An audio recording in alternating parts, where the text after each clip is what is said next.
Hello Indian consumer પ્રેસમાં આપનું સ્વાગત છે। ગોધરા શહેરના અમદાવાદ હાઈવે પાસે આવેલ સિમલા રોડ ઉપર એક આર્ટની દુકાનની સામે આઈસર હટાવવાની બાબતે 3 જેટલા માથાભારે શખ્સોએ મારક હથિયારો સાથે ધસી આવીને દુકાનમાં કામ કરી રહેલા બંને ભાઈઓ પર હથિયારો વડે ઉપરાંત છાપરી જીવલેણ હુમલો કરતા સમગ્ર ઘટના સીસીટીવીમાં કેદ થઈ। ગોધરા શહેરના અમદાવાદ હાઈવે પાસે આવેલ સિમલા રોડ ઉપર એક આર્ટની દુકાનની સામે આઈસર હટાવવાની બાબતે 3 જેટલા માથાભારે શખ્સોએ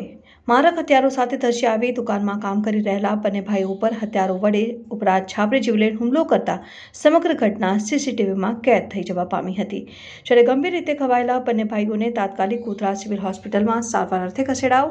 સમગ્ર ઘટનાને લઈને ઇજાગ્રસ્ત બંને ભાઈઓએ ગોધરા બી ડિવિઝન પોલીસ મથકમાં લેખિત અરજી આપી છે, જેને લઈને ગોધરા બી ડિવિઝન પોલીસે સીસીટીવીના આધારે વધુ તપાસ હાથ ધરી છે।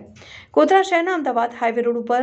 સિમલા ગેરેજ રોડ આવેલ છે, જ્યાં મહેન્દ્ર કાચવાલાની બાજુમાં આરકે આર્ટ નામની દુકાન આવેલી છે, જ્યાં એક આઈસર ગાડીનો ચાલક પોતાનો આઈસર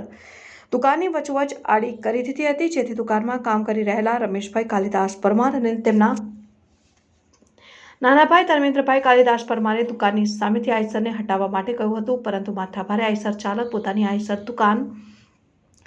ઉપરથી હટાવી નહીં અને ખરાબ ખોટી ગાળો બોલીને જાતિ અપમાનિત કરીને ઝપાઝપી કરવા લાગ્યા હતા। જ્યારે દુકાનમાં કામ કરી રહેલા બંને ભાઈઓએ કહ્યું કે ભાઈ આમ ઝઘડો ના કરો, અમારી આઈસર હટાવી લો।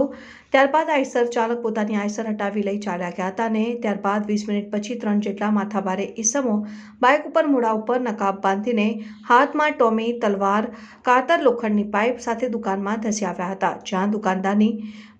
દુકાનની બહાર રમેશ પરમાર અને ધર્મેન્દ્ર પરમાર કામ કરતા હતા। ત્યારે ત્રણેય માથાભારે શખ્સે બંને ભાઈ ઉપર ઉપરા છાપરી મારક હથિયારો વડે હુમલો કરી ગંભીર રીતે ઇજાગ્રસ્ત કરી દીધા હતા।